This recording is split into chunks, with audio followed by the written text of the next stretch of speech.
Boccia pour tous.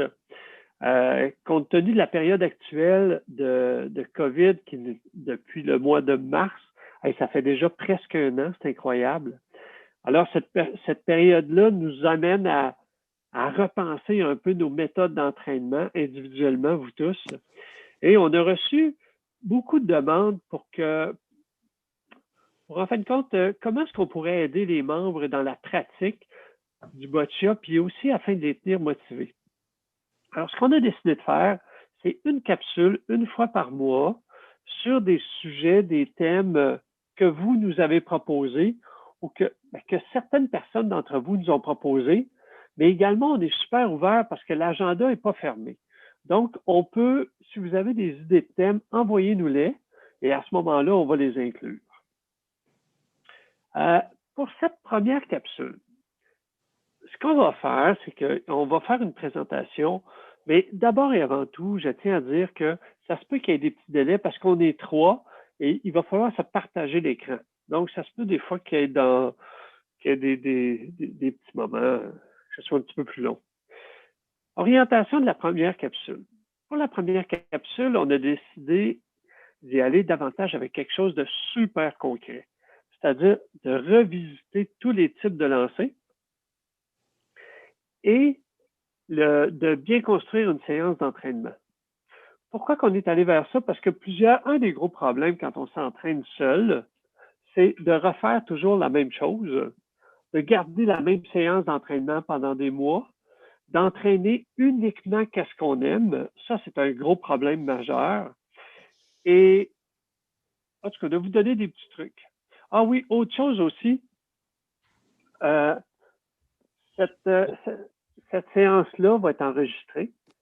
Elle va être disponible sur la chaîne YouTube de Boccia de l'AQSPC. Je pense que vous avez reçu un lien. Simplement vous abonner ou faites une recherche sur YouTube, là, AQSPC, vous allez le trouver. Puis vous vous abonnez, puis bingo, c'est fait. Alors, là, ça va être enregistré, ça va être disponible là-dessus. Alors, pour cette première, on y va avec les types de lancers, comme je disais, et la séance d'entraînement. Moi, Simon et Dimitri allons se partager la tâche. Et en passant l'information que vous allez recevoir aujourd'hui, sortez vos crayons, là, parce qu'il va y avoir des bouts super intéressants. Ah, sortez vos crayons. Même aux athlètes, il y en a plusieurs parmi vous qui sont soit sur l'équipe du Québec ou l'équipe nationale. Je vous dis, il va y avoir de l'information très vulgarisée, parce qu'on a fait un gros effort de vulgarisation, c'est-à-dire que ce soit accessible à tout le monde, mais c'est de l'information hyper pertinente. Et ensuite, c'est en 3 sections. Si vous avez des questions également, je vous invite à simplement les poser à la fin de la section.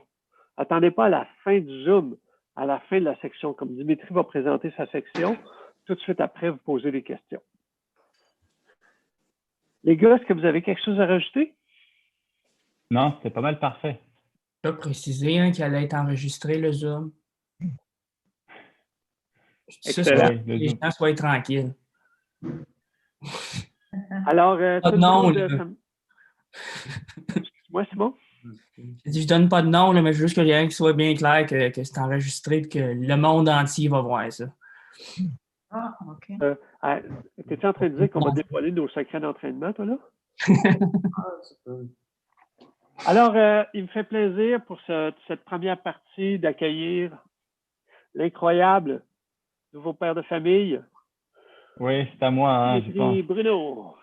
Bon matin à tous. Bon matin à ceux que je connais, à ceux que je connais pas. Moi, je m'appelle Dimitri, je suis un des entraîneurs d'équipe du Québec et je vais vous faire une petite présentation sur tous les différents types de lancers au boccia. Si vous entendez des petits cris de bébé derrière, c'est normal, c'est chez moi. Je m'en excuse, on essaye de gérer ça au mieux, mais on peut pas tout le temps faire complètement parfait. Je vais essayer de pas être trop long, de pas être trop court. Si vous avez des questions, arrêtez-moi donc à la fin de la vidéo, pas vraiment pendant parce que ça va être compliqué. Et puis, on va y aller tout de suite. Attendez, hop, là, c'est parti. Les lancers au boccia. Donc, Moi, je vais vous faire une petite présentation sur les lancers au boccia, les différents types de lancers. Quelles sont vos options quand vous avez une balle dans les mains et que vous voulez lancer? Comme l'a dit Karl tout à l'heure, on a essayé d'être le plus simple possible pour tout le monde. Donc, les joueurs très confirmés, ça va être quelque chose que vous savez sûrement déjà, mais c'est toujours un bon rappel.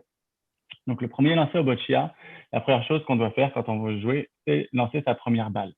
Donc, lancer sa première balle, c'est lancer juste après le cochonnet sa balle de couleur le plus proche du cochonnet possible. Ça, c'est pour un niveau débutant. Si on est un petit peu plus confirmé, on essaie de lancer sa première balle le plus proche du cochonnet et dans la ligne de l'adversaire. Ce que vous devez contrôler pour lancer une première balle, votre ligne, donc la visée, viser le plus proche du cochonnet. Et votre puissance, parce que si c'est pas assez fort ou si c'est trop fort, vous allez être plus ou moins loin du cochonnet.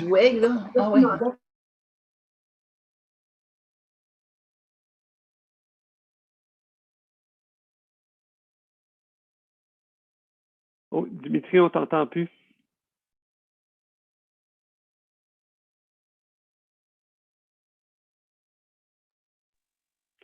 Dimitri, ton son est coupé. Oui, on a coupé mon son, parce que je pense que tout le monde, il y avait des gens qui n'avaient pas coupé leur micro, fait qu'on a coupé le son à tout le monde, mais j'avais été coupé. Donc, voilà, on avait parlé de la première balle. Le deuxième lancer que vous pouvez faire au boccia, c'est un placement. Donc, la première balle est un placement, on l'a un petit peu comme catégorisé différent, parce que c'est vraiment la première chose qu'on fait après le cochonnet, mais sinon, il y a le placement en général. Le placement, c'est lancer une balle ou placer une balle de façon efficace pour essayer de marquer des points ou empêcher l'adversaire de marquer des points. Là encore, si vous êtes débutant au boccia, déplacement, vous allez en faire. Vous voulez marquer des points, être le plus proche du cochonnet. Qu'est-ce que vous avez à contrôler? La même chose, votre ligne, où est-ce que je veux tirer, et la puissance à laquelle vous lancez votre balle. Le lancer d'après, il s'agit du déplacement. Le déplacement, c'est quoi? Lancer une balle pour déplacer une des balles déjà présentes sur le terrain dans le but de se créer de l'espace ou de marquer des points, pour marquer des points ou de retirer des points à l'adversaire. Donc, il y a une balle qui me gêne, je tire fort sur cette balle-là, puis je l'enlève. Là encore, c'est un niveau débutant. Le premier match que vous allez faire de boccia ou le deuxième match que vous allez faire de boccia, ça va venir assez rapidement. Il y a une balle qui me gêne ou je veux plus d'espace et je tire fort dedans. Qu'est-ce que vous devez contrôler? Encore une fois, la même chose que pour les deux premiers, la ligne et la puissance.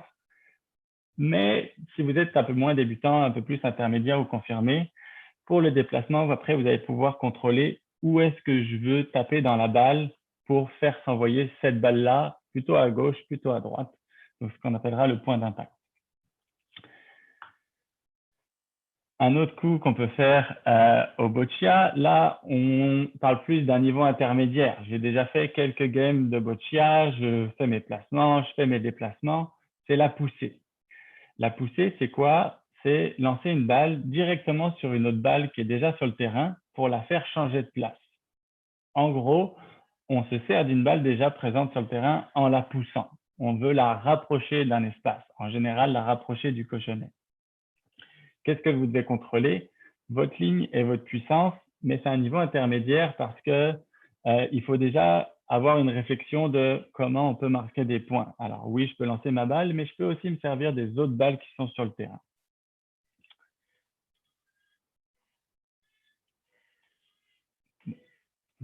Est-ce que je bug? On est dans le niveau intermédiaire, on a commencé à jouer au boccia, on est capable de placer ses balles, de déplacer ses balles, de les pousser. Un autre coup très intéressant à savoir réaliser au boccia, il s'agit du ricochet. Le ricochet, c'est lancer une balle en se servant d'un ricochet sur une autre balle présente sur le terrain pour atteindre l'espace impossible à atteindre en ligne directe. Donc, qu'est-ce que ça veut dire? Il y a des balles à moi ou à mon adversaire qui me gênent en face de moi. Je vais aller taper dans une autre balle pour qu'elle rebondisse puis qu'elle aille se mettre derrière les balles qui me gênaient. Là, on parle d'un niveau intermédiaire à avancer. Ça commence à être un niveau un peu plus compliqué. Il faut que je vise parfaitement la balle qui est sur le côté. Il faut que je pense à le faire. et il faut que je mette la bonne puissance pour que ça cogne dans la balle puis que ça vienne se mettre directement après. Encore, on monte d'un niveau. Là, on est avancé, on est un joueur très confirmé, on est capable de faire à peu près tous les coups que je viens de dire avant. Un autre coup très intéressant, et là, on parle plutôt des lanceurs et un petit peu moins des rampes, c'est viser une balle ou un groupe de balles directement sans que la balle ait touche le sol auparavant. Donc, j'envoie ma balle en l'air et elle va directement cogner une balle. La première fois, elle touche le sol pour souvent la déplacer. Ça peut être pour la déplacer ou ça peut être pour directement aller se placer en avant de cette balle-là, suivant le choix stratégique. Là, on parle de joueurs qui sont très avancés, qui savent contrôler leur ligne, leur visée, leur puissance, mais aussi la trajectoire dans l'air de la balle. Donc, c'est un niveau très avancé.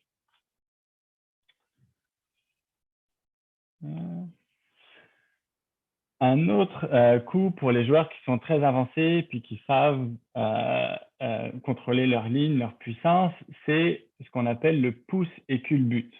Le pouce et culbute, c'est quoi? C'est placer une balle sur le terrain en roulant par-dessus des balles qui sont déjà sur le jeu. Donc, c'est la combinaison de pousser une balle, rouler par-dessus et aller culbuter en arrière de celle-ci. Là encore, c'est un niveau très avancé puisqu'il faut avoir une ligne parfaite, une bonne puissance et pouvoir mettre une rotation dans la balle suffisante pour que ça ne fasse pas juste une poussée, mais qu'elle pousse, qu'elle roule par-dessus et qu'elle tombe par derrière. C'est un petit peu plus difficile à concevoir en définition celle-là. Vous vous inquiétez pas, à la fin de la vidéo, à la fin de la présentation, il y aura une petite vidéo avec des exemples de tout ça. Un autre coup qu'on voulait vous parler aujourd'hui, qu'est-ce qui est possible de faire au boccia, c'est ce qu'on appelle un flop. Encore une fois, c'est un petit peu plus pour les lanceurs. C'est placer une balle en utilisant le rebond du premier impact sur le sol pour passer au-dessus d'une ou plusieurs balles présentes sur le jeu. Donc, je lance ma balle, elle rebondit sur le sol et elle passe par-dessus une balle qui me gênait. Ce que le joueur doit savoir contrôler, sa ligne, sa puissance et sa trajectoire. C'est un peu le même principe que pour le lob, sauf qu'au lieu d'aller directement sur une balle, on vise l'espace devant une balle présente sur le jeu pour rebondir par-dessus. Le dernier coup qu'on voulait vous présenter et le dernier coup qui est possible de faire selon nous au boccia, c'est la balle grimpée. Ça, c'est placer une balle avec l'intention de rester au-dessus d'une autre balle ou souvent d'un groupe de balles présents sur le jeu. Donc, c'est encore une fois un niveau avancé. Il faut savoir contrôler parfaitement la ligne, la puissance, ni pas assez fort, ni trop fort, et mettre assez de rotation dans la balle pour qu'elle reste grimpée au-dessus. Là, je vais vous montrer les petits exemples en vidéo. Alors, je ne sais pas si nos faces gênent la vidéo, mais vous pouvez enlever si la caméra des gens sont à droite, vous pouvez retirer ça pour voir la vidéo au complet. À gauche, j'ai remis la liste de tous les exemples, tous les coups en français. Et comme la vidéo a été faite par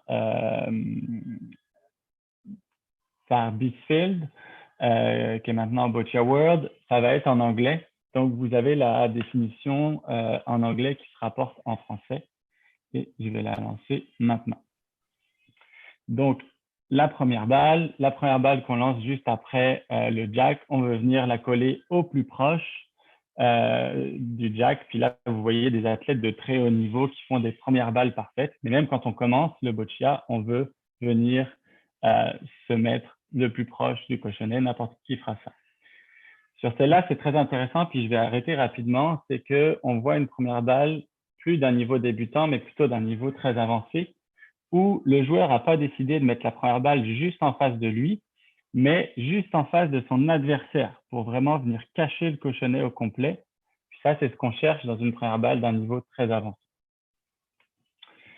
On continue la petite vidéo. On passe au placement. Donc, les balles de mon adversaire sont loin du cochonnet. Je vais venir placer une balle plus proche. Encore une fois, un coup assez simple. La première fois que vous allez jouer au boccia, vous allez placer. Alors là, vous allez voir un placement avec une trajectoire un peu bizarre. Ça, c'est très compliqué à faire, puis on ne vous le conseillera pas. La pousser maintenant. Il y a une balle à moi qui est en avant du jack. je viens la pousser en roulant dessus pour la rapprocher. J'ai un niveau un petit peu plus avancé, je me rends compte que je suis capable de faire ça. Le déplacement, donc une balle me gêne de mon adversaire à côté du jack, je n'ai pas la capacité de venir faire un placement, c'est trop proche, alors je crée de l'espace, je tire fort dedans pour que les deux balles s'éloignent. Les anglophones, vous allez voir, ils différencient le push-off du smash. Pour nous, c'est deux types de déplacement.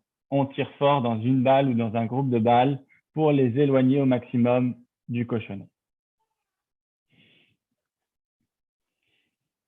Voilà plein d'exemples de déplacement en rampe et en lancer. Donc là, on va vous montrer un ricochet, un niveau un peu plus intermédiaire. Vous voyez que le joueur est complètement bloqué avec sa rampe. S'il fait rouler directement sur le cochonnet, il va taper la balle bleue de son adversaire. Donc, ce n'est pas possible d'aller directement lancer une balle proche du cochonnet. Il va donc se servir de la balle rouge qui est juste à côté pour rebondir dessus et venir proche du cochonnet. Poc! Et voilà. Ça, c'est pas facile à penser quand on commence tout juste le boccia, qu'on peut se servir des autres balles. On est très comme captivé par le cochonnet, puis on veut être plus proche du cochonnet. Il faut déjà avoir joué quand même un certain nombre de matchs pour penser à faire ce coup-là. Le flop, donc j'envoie la balle, elle rebondit juste devant un groupe de balles et elle vient se placer à côté du cochonnet. Un coup très difficile à faire, plutôt réservé aux joueurs très avancés.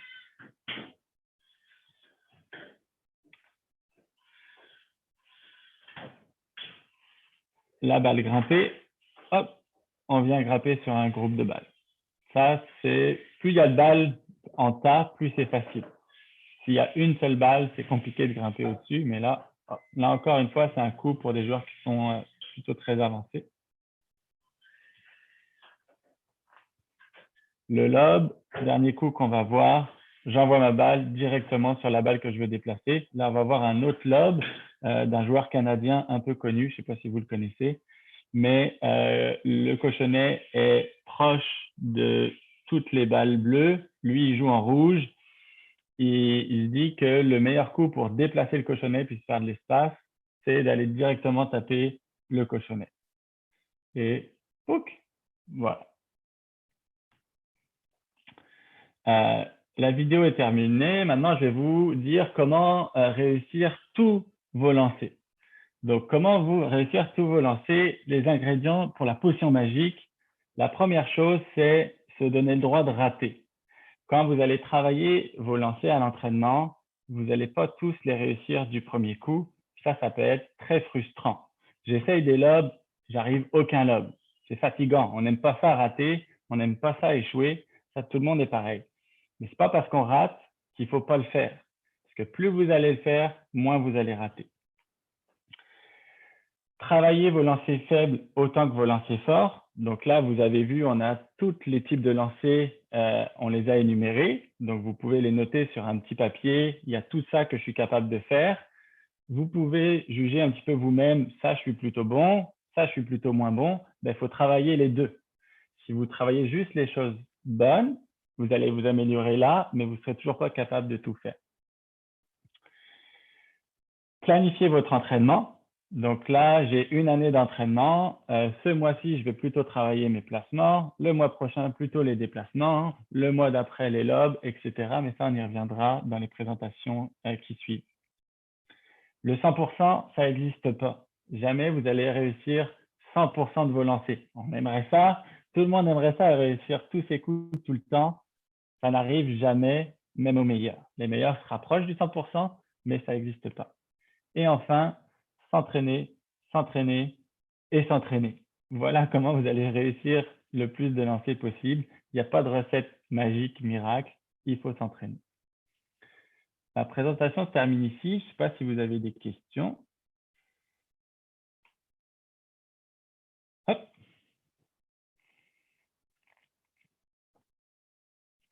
Et si vous avez des questions, faites une petite réaction ou j'ai été très clair et plus personne n'a des questions. Vous pouvez ouvrir vos micros ou utiliser la fonction chat pour les questions.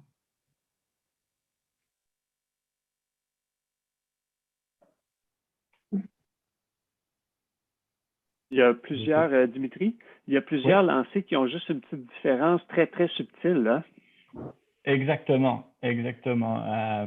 Ben, c'est vraiment après, on parle là des lancers déjà des joueurs qui sont très avancés. Parce que la différence subtile, il faut savoir la réaliser. Par exemple, une petite différence de puissance entre une poussée et un pouce et culbute, c'est pas mal le même lancer. Je vise une balle pour la pousser. Sauf qu'une fois, je vais mettre un petit peu plus de motion de rouler dans ma balle et un peu plus de puissance pour qu'en plus de la pousser, elle tombe par-dessus. Mais si je suis pas capable de faire une poussée la majeure partie du temps, ben, je vais pas être capable de faire une poussée culbute. Donc, je vais d'abord m'entraîner à faire une poussée et quand je le maîtrise, j'essaye de faire un petit peu plus. Dimitri, Oui. j'ai une question. Moi, ça fait quand même longtemps, mais je me demande pourquoi moi, je suis pas encore capable de faire ces lancers-là. Alors, la question, c'est, même si je m'entraîne depuis longtemps, pourquoi je suis pas capable de faire tous ces lancers? Alors déjà, tous ces lancers au boccia, on s'entend qu'ils ne sont pas tous réalisables par toutes les catégories d'athlètes. Suivant les handicaps des athlètes, il y a des lancers qui vont être plus ou moins faciles et plus ou moins difficiles à faire. Ça, c'est vraiment tout ce qui peut se faire au boccia. Donc ça, c'est la première chose. Même en s'entraînant beaucoup, un lob, un joueur de rampe, ça va être compliqué de le faire. Je donne un exemple comme ça. Donc, ça se peut aussi que ça prenne plus de temps à certains joueurs à apprendre certains coups, puis à d'autres joueurs moins de temps. Mais ça, c'est un peu pareil pour tout ce qu'on apprend en général. Il y a des personnes qui vont apprendre plus vite, puis il y a des personnes qui vont apprendre plus lentement. Mais c'est pas parce que ça vient plus lent qu'il faut se dire que ça va pas être possible plus tard, puis que tu vas pas être capable de les faire. Mais il faut savoir, la première chose à faire, selon moi, pour vous, c'est savoir où est-ce que vous en êtes. Qu'est-ce que vous êtes capable de maîtriser, puis qu'est-ce qui est comme non encore un peu trop difficile. Ça, c'est souvent très difficile à faire, s'auto-juger qu'est-ce qu'on est capable de faire, puis qu'est-ce qui est un petit peu plus difficile. Mais ça se peut que ça fasse longtemps que tu joues, puis qu'il y a des coups qui ne soient pas encore possibles. C'est pas grave. Il faut continuer à travailler les coups que tu sais faire et petit à petit essayer d'en avoir des nouveaux. Et Dimitri, est-ce que chaque lancer peut être réalisé avec chaque balle ou chaque balle dure ou molle? Est-ce que tous les lancers peuvent être réalisés avec chaque balle? Théoriquement, oui, mais ça va être plus ou moins difficile suivant le type de balle que vous avez. Donc, effectivement, il y a différents types de balles, des balles plus molles, des balles plus dures, des balles qui collent plus. Si je veux faire un déplacement et que je le fais avec une balle toute molle, ben, je vais faire un petit déplacement, mais ça ne va pas être très efficace. Mais si je veux faire un déplacement, j'utilise une balle dure. Plus la balle dure va cogner fort, plus le déplacement sera efficace. Et c'est ça pour un petit peu tous les types de lancers. Si je veux faire un lob pour placer une balle, mais que j'utilise une balle dure, et quand elle va rebondir sur l'autre balle, elle va sûrement s'en aller très loin. Si j'utilise une balle plus molle pour faire un placement avec un lob, cette balle-là, comme elle est molle, quand elle va rebondir sur la balle, elle va juste comme s'écraser, puis rester un petit peu proche. Donc oui, pour tous les types de lancers, il y a des balles qui sont plus ou moins adéquates et des balles, c'est un peu plus compliqué. Moi, j'ai une question. Oui. Et je voulais pouvoir répéter pour moi. Georges, en utilisant ça, je sais pas les mêmes tiennes qu'ils ont. J'ai pas compris ta question, Pierre-Yves. Est-ce que quelqu'un a saisi toute la question? Oui, Oui,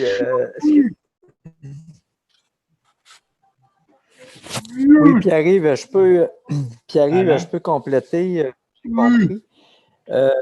En fait, ce que Pierre-Yves mentionne, c'est qu'on a travaillé ces aspects-là, les différents lancers, mais que je n'ai pas nommé tout à fait comme vous les nommez, vous autres, pour pas tous, tout simplement.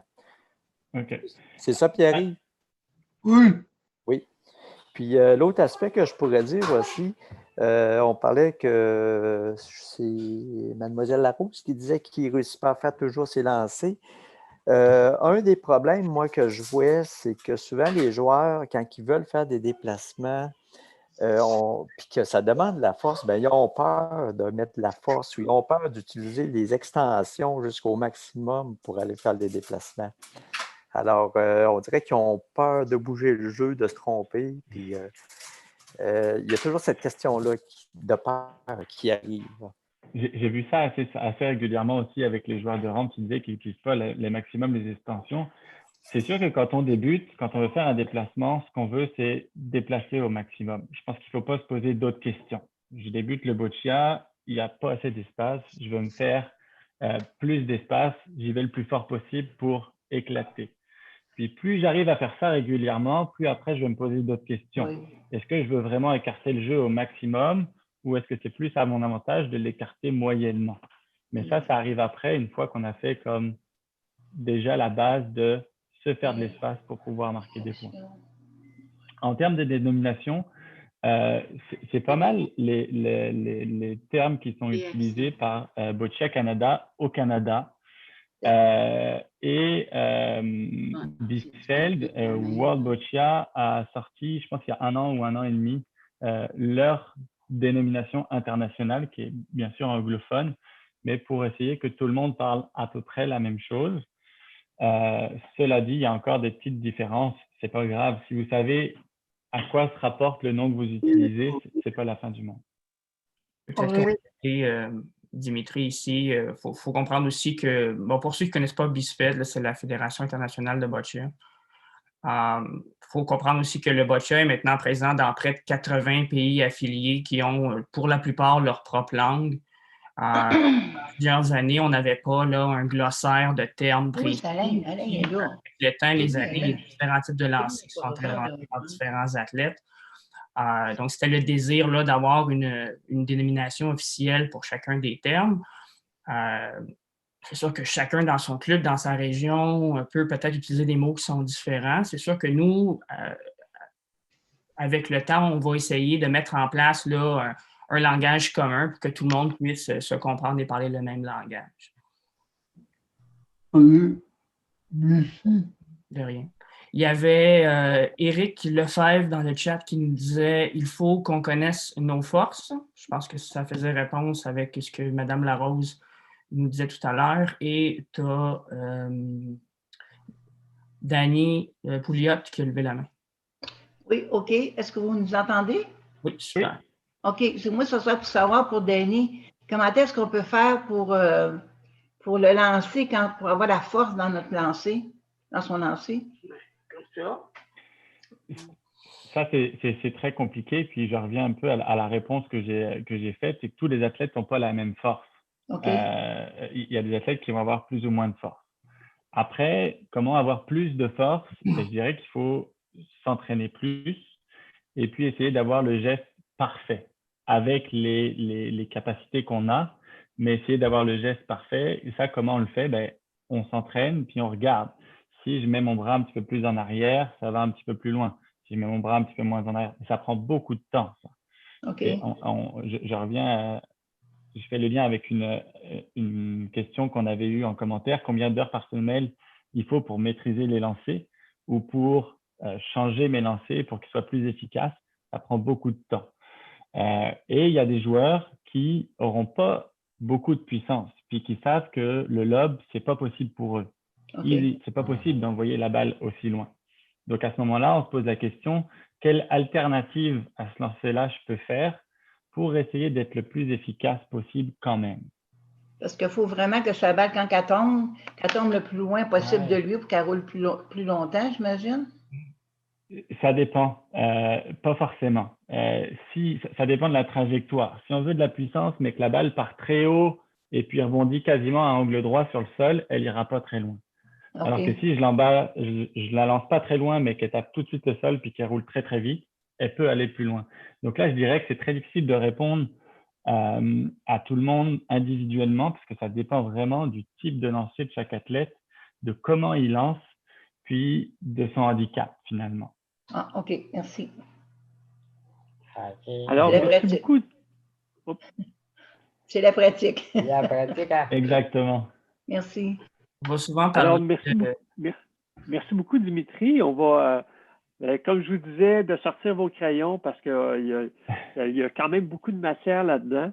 Et ce que Dimitri a présenté également, il l'a dit, mais je tiens à le préciser, c'est vraiment les termes de Boccia Canada selon le profil de la médaille d'or qu'on appelle. C'est le document avec lequel on travaille qui indique tous les paramètres de la performance.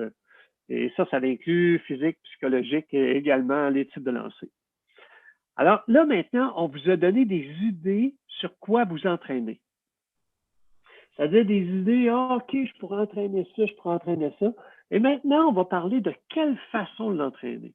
Et on va débuter avec le warm-up ou l'échauffement présenté par l'incomparable Simon Larouche. Bonjour tout le monde. Je m'appelle Simon Larouche, pour ceux qui ne me connaissent pas. Je suis entraîneur avec l'équipe du Québec. Je suis également entraîneur avec l'équipe nationale canadienne. Donc aujourd'hui, on va parler du réchauffement et en complémentaire par rapport à ce que disait Dimitri, oui, effectivement, c'est la pratique. Puis la théorie du sport parle souvent de 10 ans, 10 000 balles ou 10 000 heures. Donc, encore une preuve que donnez-vous le temps. Voilà. Sur ce, je vais partager mon écran parce que j'ai fait moi aussi un magnifique PowerPoint. Il n'est pas aussi beau que celui de Dimitri. Pardonnez-moi. Voilà. Donc, voici les routines d'échauffement. C'est ce que je voulais vous parler aujourd'hui. Je tiens d'abord à mentionner que je suis entraîneur de boccia, mais je ne suis pas biomécanicien ou physiothérapeute. Donc, il y a peut-être des petites questions un peu plus pointues que je ne serai pas capable de vous répondre. Donc, je vais peut-être vous rediriger vers des personnes ressources qui seront plus en mesure de compléter. Donc, on va y aller en survol, là, mais je n'irai pas vous expliquer exactement comment vos muscles fonctionnent parce que je n'ai pas les connaissances requises, puis je ne voudrais pas vous induire en erreur ou risquer votre santé, par exemple, en vous donnant des indications qui sont inexactes. Voilà, c'était le préambule. Donc, on va commencer avec la routine d'échauffement.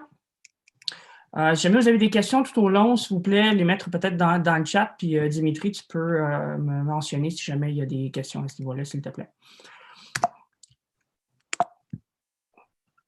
Donc, les différences. Souvent, on va entendre là, dans une routine d'échauffement des termes comme étirement, échauffement, réchauffement. On va aussi parler du retour au calme ou le cool-down, qui ne fait pas seulement partie de l'échauffement, mais je voulais quand même le mentionner aujourd'hui parce que c'est souvent quelque chose qu'on ne va pas nécessairement donner autant d'amour qu'il le mériterait.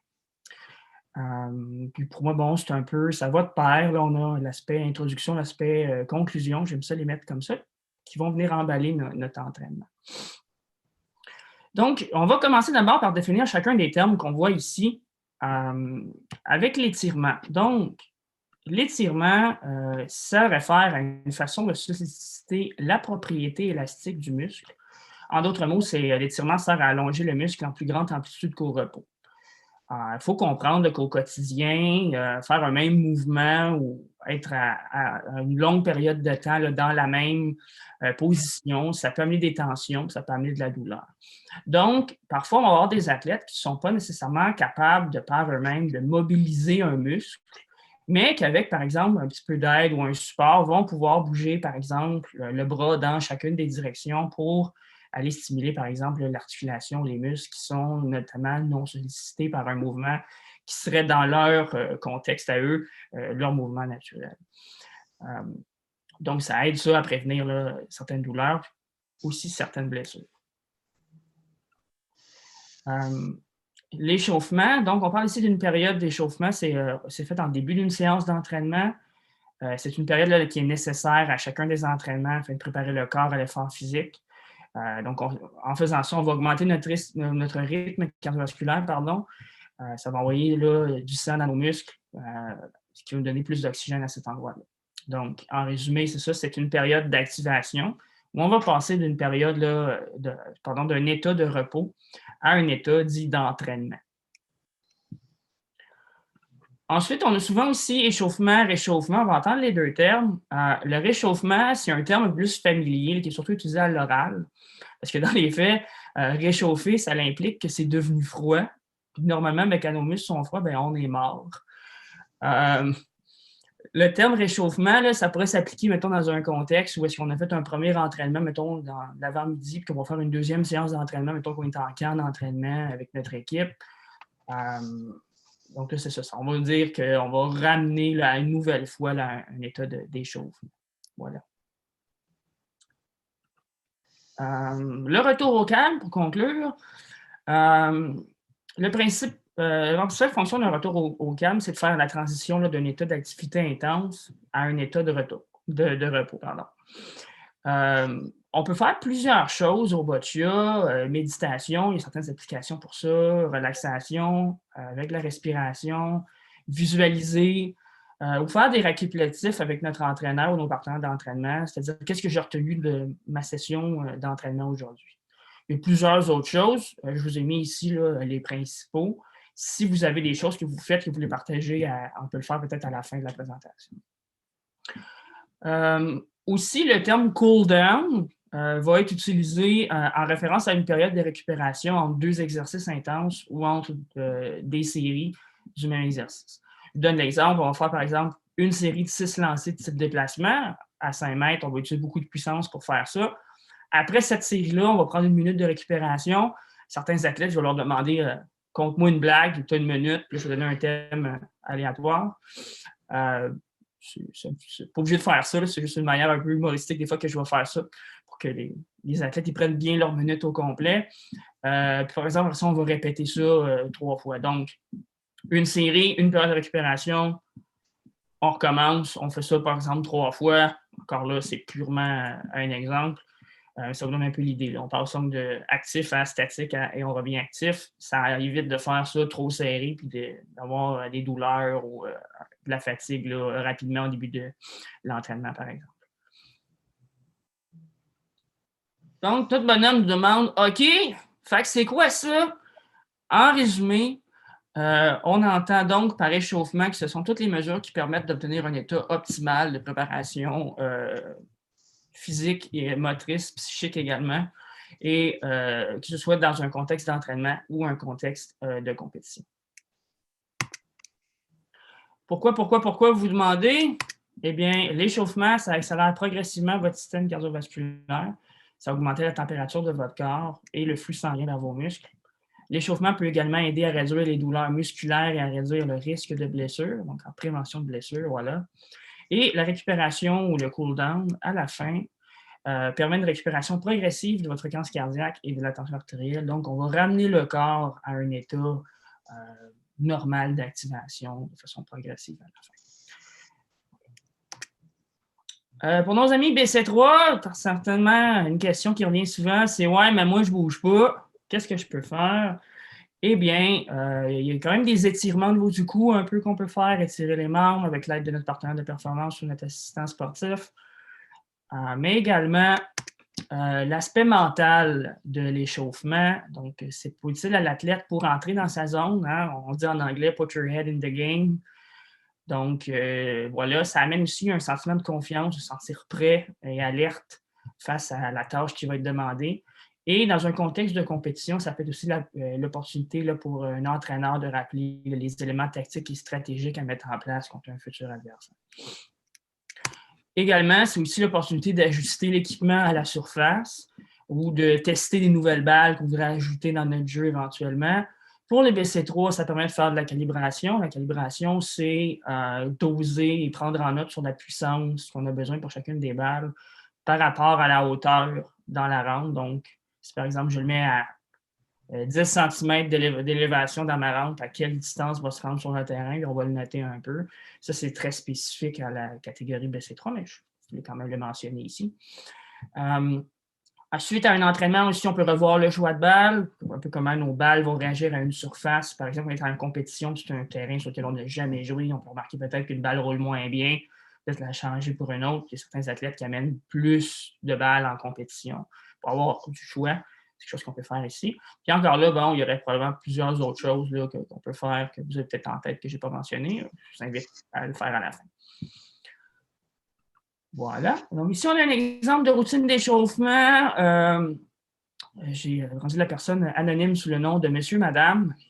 Donc, on va commencer avec un petit stretching de 15 minutes. Ensuite, dégroupement de balles, placement sur cochonnet ouvert. On va faire des déplacements, des lobes, des poussées, une première balle, quelques balles de pénalité. Ici, on a le total des balles qui vont être lancées. Puis, entre parenthèses, là, on a le nombre de répétitions par étape. C'est un peu là, quelque chose qu'on va faire dans un athlète que cette personne-là, elle est dans une catégorie lanceur. Voilà. S'il y a des questions comme là-dessus, on peut voir à la fin.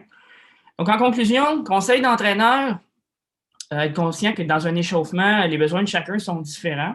Et aussi, soit on soit en compétition, c'est notre deuxième match ou troisième match de la journée, notre échauffement peut être différent de si on le fait un entraînement de manière journalière, donc au quotidien. C'est sûr qu'il y a certaines visions des gens qui vont dire que mon échauffement, j'essaie de le faire le plus pareil tout le temps. Certains vont l'adapter dépendamment du niveau de fatigue ou du niveau d'excitation. Par exemple, est-ce que c'est le deuxième, troisième match dans la journée? Est-ce que, par exemple, je joue une demi-finale, je n'ai peut-être pas nécessairement mon heure complète avant ma finale pour faire mon échauffement? Il y a plusieurs visions là-dessus. Si jamais il y a des gens qui veulent partager un peu, je pense que ça peut faire des bons échanges à la fin. Je serais curieux de vous entendre sur cet aspect-là en particulier. Donc aussi, ça va donner à votre corps et à votre esprit pardon, je recommence. Donc, c'est ça. Donc, on a les besoins de chacun qui sont différents. Il va falloir donner à notre corps et à notre esprit le temps d'être prêt. Hein? Je vais voir souvent des athlètes qui vont prendre le cochonnet, vont l'attirer tout de suite dans le fond de terrain, alors qu'ils n'ont pas nécessairement activé leur corps, pas fait d'étirement. C'est un plan qui est un peu dangereux là, pour les blessures parce qu'on va chercher beaucoup de puissance alors que notre corps n'est pas réchauffé. On est mieux de commencer en première partie de terrain et aller vers le fond. Quelque chose aussi que je vais voir, et pourquoi j'ai précisé l'esprit, c'est qu'on va faire un réchauffement, par exemple, en compétition. On va lancer le cochonnet tout de suite, puis on va faire des groupements, et là, ça ne va pas très bien. On n'est pas capable de coller notre cochonnet. Et là, tout de suite, le hamster, il part, comme j'aime dire. Et là, on va se poser des questions. Est-ce que je fais bien de jouer à cet endroit-là? Est-ce que j'ai choisi les bonnes balles? Mon adversaire va me battre? Blablabla, blablabla. Alors que notre corps n'est même pas encore activé, pas encore à son pic de performance là, au niveau de l'activation pour être prête à performer. Donc, souvent, ce que je vais conseiller à ces athlètes-là, c'est de ne pas utiliser le cochonnet au début parce que ça renvoie un peu là, trop au jeu. Donc, de commencer un peu plus général, moins spécifique à ce qui est au jeu, hein, au sport du boccia, pour se donner le temps d'être prêt avant de commencer à y aller vers la précision, là, puis vers un aspect plus performance de « je veux faire ça ». Je ne sais pas si c'est clair. Et finalement, je vous encourage à expérimenter différentes choses. Quand ça fait, mettons, 2-3 ans que j'utilise le même réchauffement, le stimuli est pareil, ça peut devenir ennuyant, ça peut devenir un peu redondant. Donc, essayer des nouvelles choses, nouvelles routines d'entraînement ici et là, ça permet là, de rester stimulé par ces routines d'échauffement. Voilà, ça, on passe à la période de questions.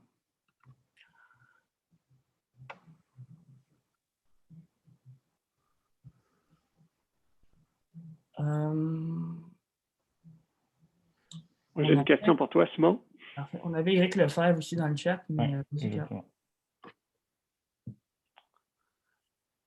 Éric nous dit qu'il a une différente pratique entre la différence quand il est il a une différence d'échauffement quand il est en pratique que quand il est en tournoi.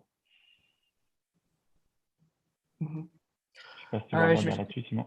J'imagine que ça fait référence un peu à ce que j'ai mentionné tout à l'heure, c'est-à-dire que tu sais, quand on va faire un entraînement de 2 heures versus un entraînement, un échauffement, lui, qui va être, mettons, pré-compétition ou avant une partie, des fois, il va y avoir des petites différences.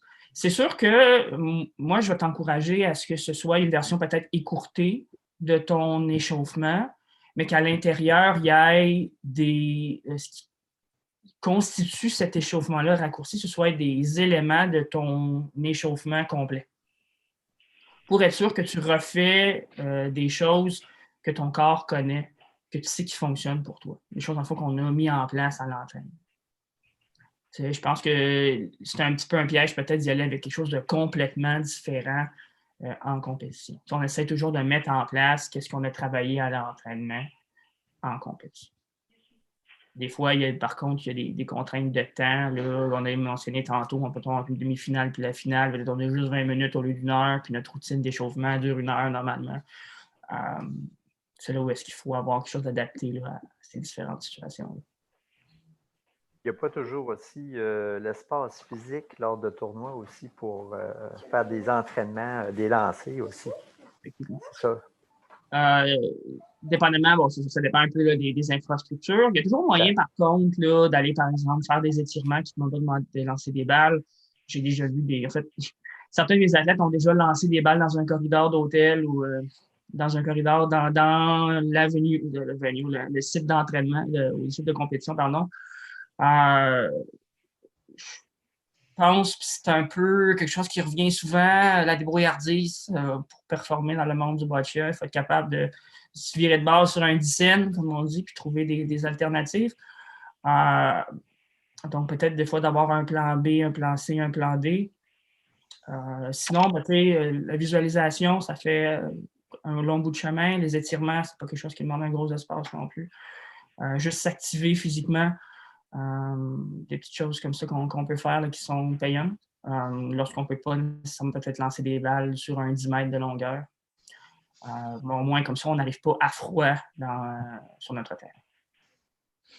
Hey, merci Simon. On va manquer de temps. Sans ça, je vous annonce tout de suite qu'on va déborder un petit peu l'heure. S'il y en a qu'il faut qu'ils quittent, il n'y a pas de problème. Et juste pour le warm-up, l'échauffement, vous avez compris l'importance dans cette période de pandémie-là qu'on vit actuellement, parce que tout le monde s'entraîne chez eux, c'est le temps de mettre au point un échauffement. C'est le temps d'en planifier un et ça demande beaucoup de planification, un bon échauffement. Ça s'entraîne, un bon échauffement. Il y avait Anne-Renée Hudon qui avait une question.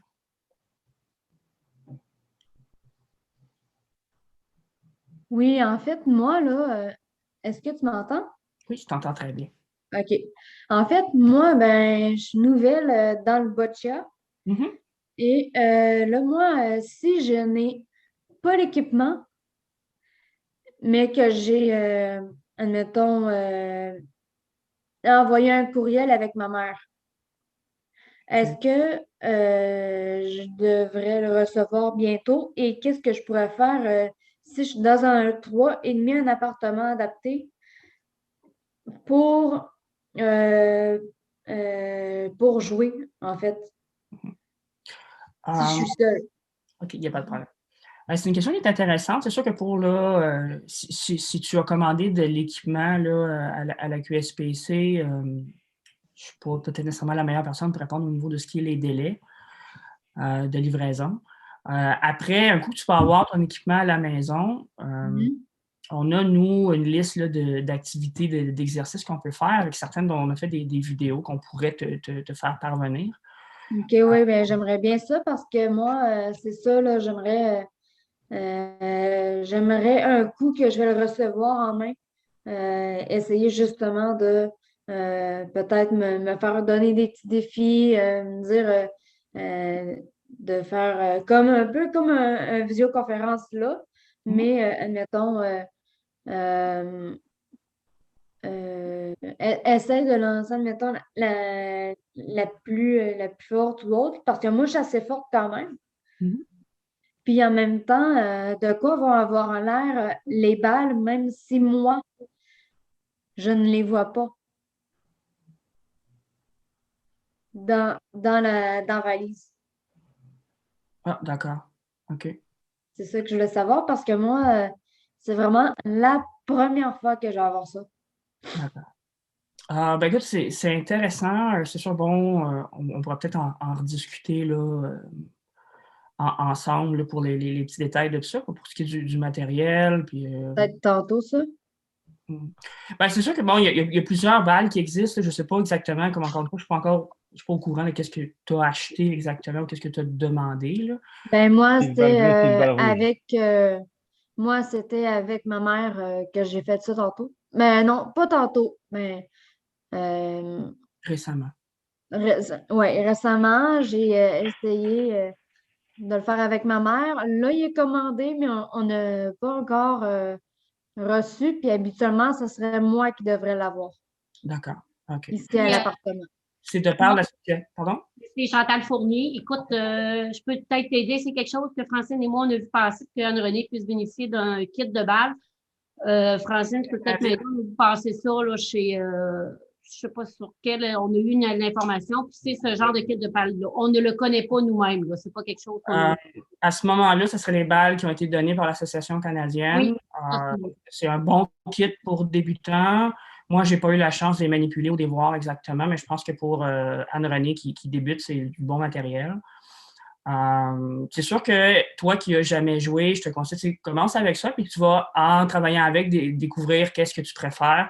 Et éventuellement, peut-être si tu aimes beaucoup le boccia et que tu veux acheter ton propre kit plus personnalisé, on pourra peut-être avoir une nouvelle conversation à ce moment-là. Ensuite, pour la deuxième partie de ta question au niveau des exercices, nous, on avait développé des ressources là, pour les gens qui puissent s'entraîner à la maison. C'est quelque chose qu'on peut te faire parvenir à ce moment-là. Alors, l'important, c'est, Anne-Renée, que tu sois en contact avec le QSPC. Et sûrement qu'on a déjà tes coordonnées. Si tu as envoyé les courriels, le kit, tu devrais avoir un kit bientôt, j'imagine. Et aussi, pour tes autres questions, tu peux aller voir sur nous écrire des courriels ou appeler directement ou aussi sur le site Facebook. Tu peux nous poser des questions. À ce moment-là, on va prendre vraiment le temps avec toi de tout répondre, de tout te donner les ressources nécessaires aussi pour la pratique chez toi. Alors, merci beaucoup, Simon. Merci à tout le monde pour vos bonnes questions. Il nous reste un sujet. Il nous reste un sujet à faire. Est-ce que vous voulez le voir? C'est la construction de la séance elle-même. Il y a Christelle qui parle en même temps que toi. Elle avait juste posé une petite question. Est-ce qu'on peut se réchauffer en salle d'attente? Une réponse rapide, Simon, parce qu'on n'a pas trop de temps. Si on parle à l'intérieur de la salle d'appel, généralement, ils ne vont pas le permettre, non. Merci, Simon. Vaut mieux faire ça avant. Carl, à toi. Alors, merci beaucoup. Alors, on y va avec la séance elle-même.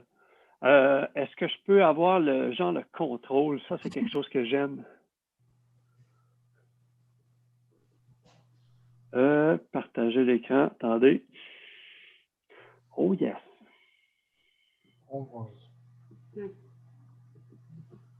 C'est parti. Bon, on est pogné dans la bouffe. La recette parfaite. Attendez un peu. Le bord qui meurt. Et voilà le travail. Alors, la planification d'une séance d'entraînement, ici, on parle d'une recette parfaite. Pourquoi une recette parfaite? J'ai décidé d'y aller avec une image qui va vous permettre de garder des références. Alors, on y va. Premièrement, pour faire une séance d'entraînement parfaite, ça prend des ingrédients essentiels. Ça prend une analyse de qui vous êtes, de c'est quoi le boccia, de où vous vous entraînez. Premièrement, l'environnement d'entraînement. C'est ainsi en temps de pandémie, il y en a qui ont accès à des gymnases, il y en a qui ont accès à un 3,5, il y en a qui ont accès à une chambre. C'est de regarder qu'est-ce que j'ai comme accès. Quel environnement que j'ai accès pour m'entraîner. Ensuite, le deuxième ingrédient, c'est l'athlète. C'est vous, là. Quelles sont vos forces et quels sont les points à améliorer? C'est important de bien les décrire. Là. Faites-vous 2 colonnes. Force, points améliorés. Ensuite, l'objectif de la séance. Ça, vous pouvez y aller large. C'est-à-dire, est-ce que je veux que ma séance soit technique, tactique, physiologique? Exemple, c'est l'endurance. Est-ce que c'est ludique? Est-ce que c'est psychologique? Tout ça. L'objectif de la séance, ça peut être très vaste, mais c'est tout le temps par rapport à l'athlète. Hein? Les 2 colonnes, je sors un objectif par rapport à ça. Ensuite, un autre ingrédient essentiel, c'est ma connaissance du boccia. Quelles sont les habiletés et qualités essentielles au boccia? C'est-à-dire, quels sont les facteurs de performance? Et ici, je vous ai mis l'adresse sur Boccia Canada, qui est le document du profil de la médaille d'or. Et nous, on travaille avec ce document-là Boccia travaille avec ce document-là. Tout est indiqué là-dedans. Tout. Les types de lancers de tantôt, qu'est-ce que la préparation mentale? Écoutez, il manque rien. Il faut juste donner la peine de le lire. Ensuite, les éléments de sécurité. C'est sûr que je suis à côté de marche, ben là, il faut que je fasse attention. Ça, c'est mes 5 éléments essentiels. Et pour que ma séance soit bonne, il y a ce que j'appelle les épices, ce qui va donner de la saveur à ma séance. Il y a en fait 4 épices principales. Il y a la première épice qui est générale. C'est juste de vivre une belle expérience basée sur le plaisir. Donc, je ne fais que tirer des balles, je ne fais que m'amuser. Ma deuxième épice, c'est la préparation physique. C'est l'orientation de ma séance. Ça va être préparation physique. Je veux améliorer mes capacités physiques. De quelle façon je peux faire ça? Ça peut être, exemple, durant cette séance-là, je vais travailler mon warm-up. Toute ma séance d'entraînement, je vais travailler mon warm-up. Donc, ça fait référence à la préparation physique. Comme troisième épice, moi, je vais dire les développements des habiletés. Développer un ou des aspects spécifiques. Alors là, il faut faire attention à ça, parce que si vous choisissez cette épice-là, de développer des habiletés, ça demande beaucoup de concentration pour l'athlète. Si, exemple, je veux m'attarder à une habileté, je vais vous en dire une là, pour les lanceurs, c'est vraiment la sensation de la balle dans ma main. C'est une micro-habileté, mais extrêmement importante, mais qui demande beaucoup d'attention. Donc, je ne peux pas travailler ça 45 minutes de temps. Et ensuite, au niveau de la performance, qui peut être une épice, je peux faire exécuter des matchs, simuler des matchs, mettre des défis, etc. Ensuite, j'ai déterminé mes éléments essentiels, j'ai déterminé mes épices, et là, les quantités. Les quantités, c'est comment est-ce que je vais doser ma séance d'entraînement. Je vais prendre votre environnement. Je vais prendre l'environnement. Bon, moi, mon environnement d'entraînement, c'est dans un 3,5. OK. Donc, je bâtis ma séance d'entraînement à partir de là. Ensuite, j'incorpore une caractéristique de l'athlète. Durant cette séance-là, je veux améliorer une force, c'est-à-dire je veux pratiquer mon placement. J'ajoute un objectif, je veux améliorer mon placement, mais en réussissant 8 balles sur 10 ou en l'envoyant dans exactement le bon angle. Quand je fais mon placement, je veux vraiment boucher la vue de mon adversaire, comme Dimitri l'a montré au début. Ensuite de ça, dans ma séance, je vais mettre un facteur de performance. Facteur de performance, bon, on l'a dit tantôt, c'est d'après tous les facteurs de performance sur le site Internet. Je vais mettre également 2 épices là-dedans. 2 épices, vous vous souvenez tantôt, je vous ai dit, est-ce que ma séance, ça va être de développer des habiletés et performance? Alors, si je mets ces deux-là, je fais développer des habiletés et performance, c'est-à-dire que ma séance, elle va être orientée vers ce que je pourrais dire, mettre de la pression sur l'athlète. Amener un niveau de réussite de l'athlète. Qu'est-ce que je vous ai dit tantôt? Ça demande beaucoup d'attention de l'athlète. Donc, il faut que toute ma séance ne peut pas être orientée que là-dessus. Ensuite, j'ai mis mes 2 épices. Je pense à la sécurité de ma séance. Je mélange tout ça. Je mélange tout ça, ça veut dire que l'ordre dans lequel je vais placer mes ingrédients, je peux les mêler. Je peux les mêler pour mettre de la diversité. Et ça, en passant, est-ce que c'est la vraie méthode? Pourquoi pas? Est-ce que tout le monde pourrait s'obstiner avec moi sur cette façon de faire-là? Oui. Mais il n'y a pas de mauvaise méthode en sport. L'important, c'est de pratiquer. De pratiquer, de pratiquer, de pratiquer, de s'entraîner, de s'entraîner, de s'entraîner, peu importe la façon jusqu'à un certain point. Comment est-ce qu'on fait ça? Alors, pour éviter l'indigestion, on sert par petites bouchées. Comme je disais tantôt, c'est de contrôler la durée des éducatifs. Pour conserver un goût juste, il faut rappeler l'objectif de chaque éducatif. L'athlète, quand il exécute un lancer, s'il ne se rappelle pas de l'objectif, il va juste exécuter un lancer. Et ça, c'est pas bon. Quand on s'entraîne, c'est vraiment dans un objectif spécifique de s'améliorer. Et si on oublie l'objectif, on ne s'améliore plus. Et l'objectif, c'est très facile à oublier. On peut s'y perdre facilement. Et pour garder un bon appétit, il faut modifier la recette une fois par semaine. C'est-à-dire, vous créez une séance d'entraînement, vous la faites pour la semaine. Si vous vous entraînez 3 fois dans la semaine, vous pouvez faire la même séance toute la semaine, mais allez pas plus que 4 fois pour une même séance.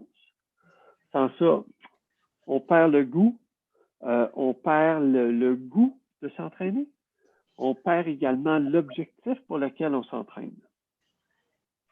Et maintenant, comment mettre des accompagnements? Soyez imaginatifs, ajoutez, créez toutes sortes de cibles, grosseur, couleur, forme, hauteur également. Parce que si votre environnement est petit, il faut être doublement imaginatif. Ensuite de ça, dans les accompagnements, confectionnez un agenda spécialement pour le boccia. Notez-y tous vos entraînements, vos sensations, vos états d'âme. Ça, c'est extrêmement important. C'est un point non négligeable pour avoir un suivi de ce que vous avez fait. Et aussi, ça permet d'améliorer nos entraînements. De dire, il y a 2 semaines, j'ai travaillé telle affaire, là, je vais travailler telle affaire. Et autre point important, ne travaillez pas que vos points positifs, vos forces. Travaillez également vos faiblesses. Les forces, c'est important de les travailler, mais les faiblesses aussi. Plus un athlète va avoir un éventail large de travail, meilleur il va être, c'est sûr et certain. Et n'hésitez pas à communiquer avec nous au besoin. Quelle vitesse! Alors, je vous remercie beaucoup pour votre présence. Comme je disais, si vous avez des sujets que vous voulez nous suggérer, on est super ouvert, juste à les écrire, à nous les envoyer soit par courriel ou sur le site Facebook. Et en mon nom personnel, au nom de Simon, Dimitri, et José, Elisabeth, toute la QSPC, on vous remercie beaucoup d'avoir été là et on se donne rendez-vous dans un mois. Merci beaucoup tout le monde. Au revoir.